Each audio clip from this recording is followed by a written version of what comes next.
e tusa ma mea tonu na tupu lo tusia tusia mamona o sasi Molimau ya Iesu Keriso.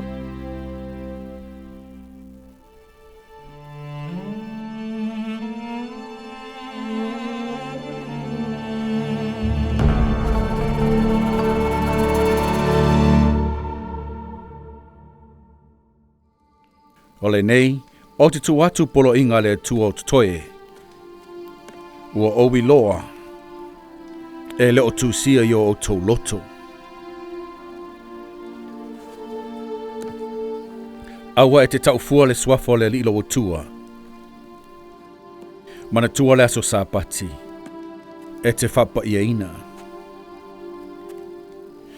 Ia e ava, i lau tamā, ma lotina. Ina ia faavavau vaai o aso i le lau ele ele. Aua e te fasioti tagata. Aua e te mulilua.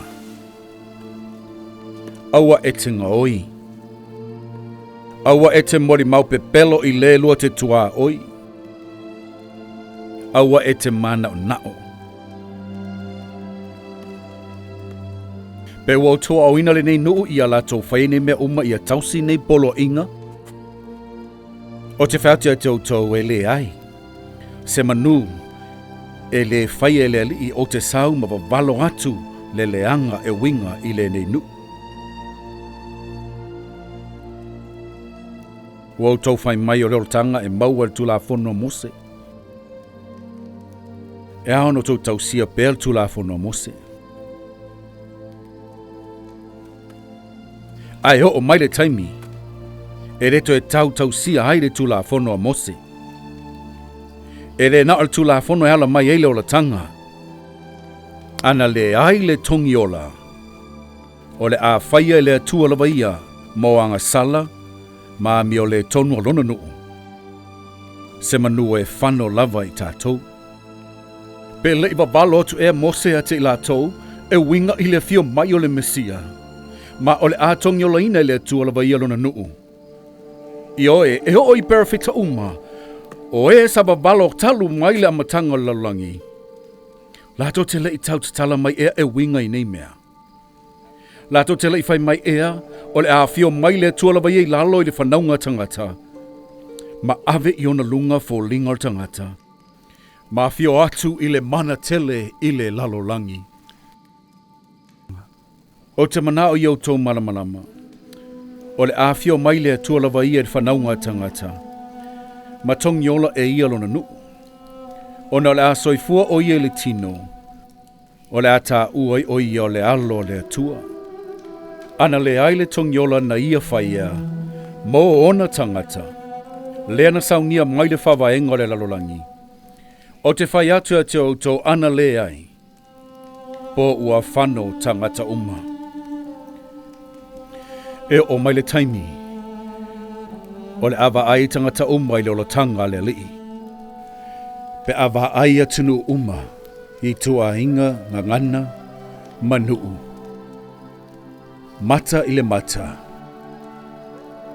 Matau tino atu i luma o le atua ua tonu ana whamasinonga. O lea, ana whaia le fio mai Keriso le lalolagi. Se manu ua le se togiola. Ma ana whaia le i toetutu mai Keriso mai ena oti. Pe motusia no tanga le oti. Ina ia le manumalo le tunga mau. Ma ia le aise tui o le oti. Po ua le aise toetutu. Ai ua iai se toetutu. Ua le manumalo ai le tunga mau. Ma ua tō faatumuina ai le tui. O le oti i a Keriso. O ia o le malamalama ma le ola lalolagi. Ioe, se malamalama i le ngata. E le ma faapori uningia. Ma o se ola foi. E le ngata. E le to iai se oti. E o le nei tino fai tino le a whaafuina le tino la pea. O le nei tino pala le a whaafuina le tino le pala. Ma o le ao mai e tutu i luma o le atua. E whamasino ina ai e tusa malatonga luenga. Pelelei, peleanga. A whaielelei, e toetutu mai le ola ma le fia e le ngata. A whaisaleanga, e toetutu i le whasalanga e le ngata. Pe ua let tau e ono tau ngatete masala mo i outou angsala. Ma ia manatua ua na o Keriso e Faaola ina i outou.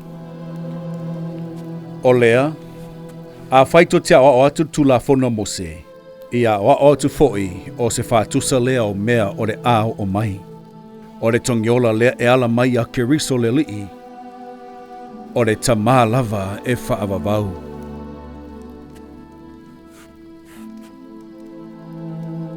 Amen.